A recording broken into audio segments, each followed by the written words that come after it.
আসসালামু আলাইকুম। আজ আমি যে বিষয়টা নিয়ে আলোচনা করব সেটি হলো র্যানসমওয়্যারের জিডা এক্সটেনশন ভাইরাস নিয়ে। আমার পিসিতেও জিডে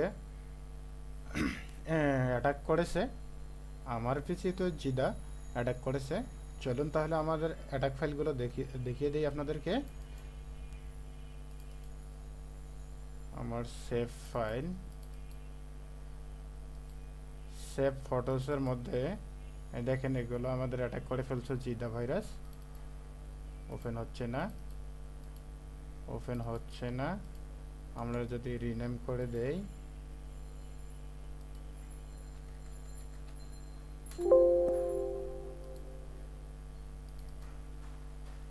দেখেন তারপরে ওপেন হচ্ছে না। চলেন তাহলে আমরা একে এখন রিমুভ করব, ডিক্রিপ্ট করব। তার জন্য আপনাদেরকে একটা টুলস ডাউনলোড করতে হবে। এই টুলসের ডাউনলোড লিঙ্ক আমি ভিডিও ডিসক্রিপশন বক্সে দিয়ে দেব। এটা রিমুভ করার জন্য একটা টুলস ডাউনলোড করতে হবে। এই ডাউনলোড লিঙ্কটা আমি ভিডিও ডিসক্রিপশন বক্সে দিয়ে দেব। একটা ব্রাউজ ওপেন করতে হবে।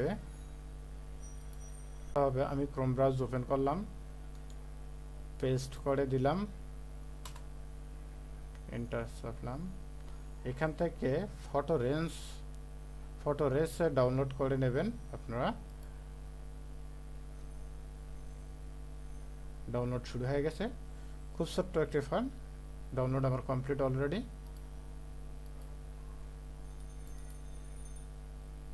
ডাউনলোড এক্সট্রাক্ট অল করবেন, এক্সট্রাক্ট ওপেন করবেন। এখান থেকে photoRes win.exe, right click, run as administrator, yes, restore down করে দেবেন। এখান থেকে আমার যে ফোল্ডারে আছে অ্যাটাক ফাইল, আমার অ্যাটাক ফাইল হলো এফ ফোল্ডারে, এফ ড্রাইভের মধ্যে। দেখেন এটা চলে আসছে, আমি এটা সিলেক্ট করে দেব। এইখান থেকে আপনারা ব্রাউজ করে কোথায় লোকেশনটা দেখায় দেবেন। আমি লোকেশনটা দেখায় দিই, আমার ডি ড্রাইভে জায়গা আছে, দেখায় দেই, সিলেক্ট ফাইল। এখান থেকে ফাইল ফরম্যাট রিসেট করবেন, পরে যে জেপিজি ফরম্যাটটা দিয়ে দেবেন। জেপিজি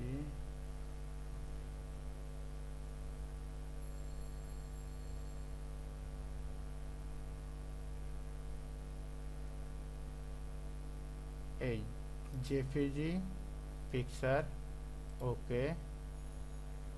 এখানে whole extract files from whole partition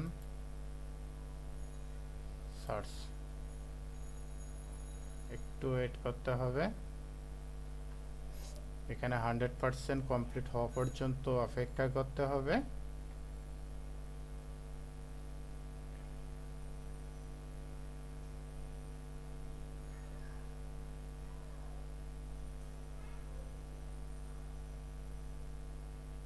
এখানে 100% হওয়া পর্যন্ত অপেক্ষা করতে হবে।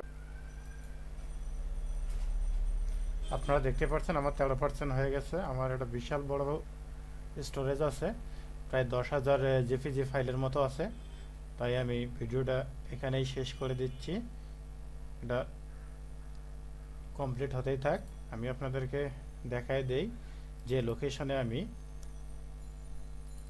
দিয়েছিলাম। দেখেন আমার ফাইলটা ওপেন হয়ে গেছে। এগুলো আমার নিজের ছবি। দেখেন এখানে হাজার হাজার ছবি আছে। এটাও দেখতে পারেন। এরকম প্রায় আমার টোটাল 10,000-এরও উপর বেশি ছবি আছে। ঠিক আছে, আপনারা